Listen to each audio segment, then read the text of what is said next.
శ్రీం హ్రీం వారాహి దేవ్యై నమః. దయాలున్నాయా నాన్న? అమ్మో, నా కొడుకేదో అయిపోయింది. వాళ్ళ వాడి మాట్లాడుకుంటున్నాడు అత్తయ్య.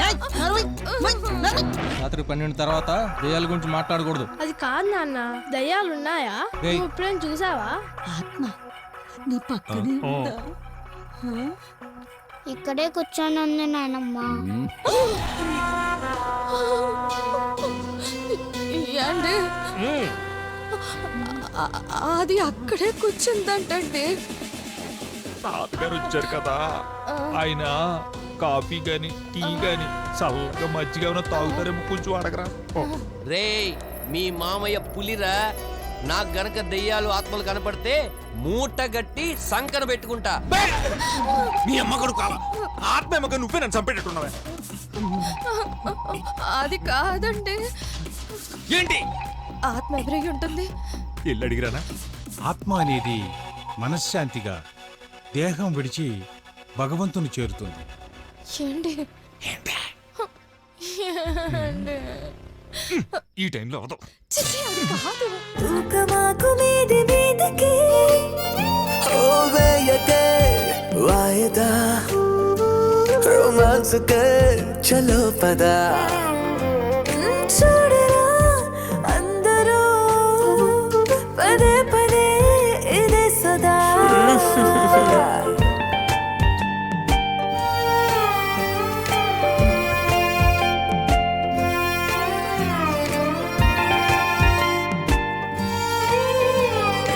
మీరు మగాళ్ళు కదా, బయట ఏం జరుగుతుందో వెళ్ళి చూడొచ్చు కదా.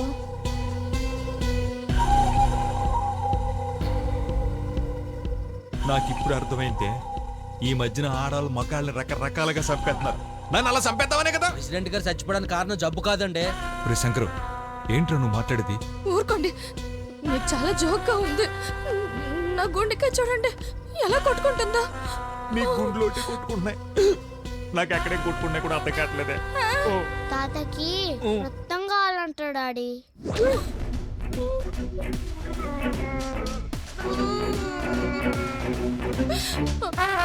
నాన్న చింటూ, నిన్నేరా బ్లడ్ డొనేట్ చేసి వచ్చాను. నా దగ్గర అస్సలు రక్తం లేదు, కావాలంటే ఓజారే,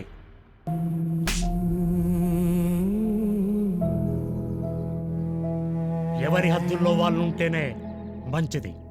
ఎవరు వినరే ఈ లోకంలోని బాధని,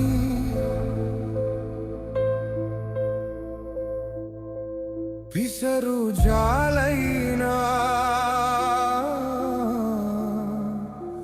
చూపరుగా పొరపాటు.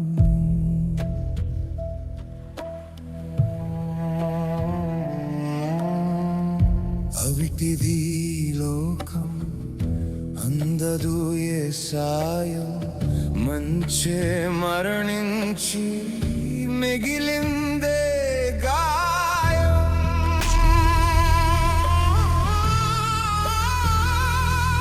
ఏంటి బాబాయ్? బాబాయ్ బాబాయ్ రా, మా ఎప్పుడైనా మీ ఇంటికి వచ్చాడా? బాబాయ్ అంట బాబాయ్. ఆ పూజారి గుళ్ళు అర్ధరాత్రి ఏవేవో మంత్రాలు చదువుతున్నాడు. మీరంతా ఎందుకు నన్ను ఇలా కోపంగా చూస్తున్నారు? అబ్బా ఏంటండి, అన్ని చేసి ఏం తెలియనట్టుగా గొప్ప యాక్ట్ చేస్తున్నారండి. పంతులు గారు గుడ్లు ఉండిపోయారు కాబట్టి సరిపోయింది. అదే సినిమాల్లోకి వస్తే పెద్ద యాక్టర్ అయిపోతాడు. అవునరా బావా, శంకరాభరణంలో శంకర శాస్త్రులు అంటాడు అనుకున్నా, అతిలోక సుందరిలో అమృష్ పుర్లా అంటాడు రైడు. చేసిన తప్పుకి మనశ్శాంతి లేక ఉన్న ఊరిని అన్ని బంధాలని వదులుకుని జీవోత్సవంలా బతుకుతున్నాం స్వామి. పెద్ద ఆయన పడిపోయాడని చెప్తే మేమందరం చూడటానికి వచ్చాం. అవును, ఆల్రెడీ చనిపోయి ఉన్నాడు. చనిపోయాడా? అవును.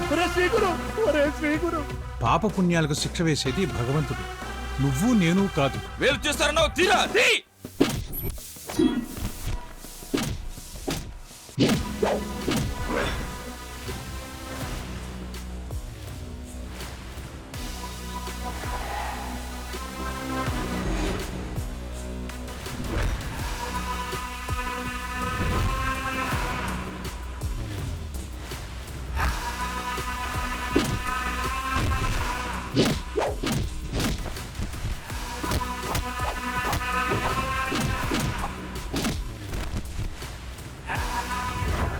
వయసు పెరిగితే సరిపోదు, బుద్ధి పెరగాలి.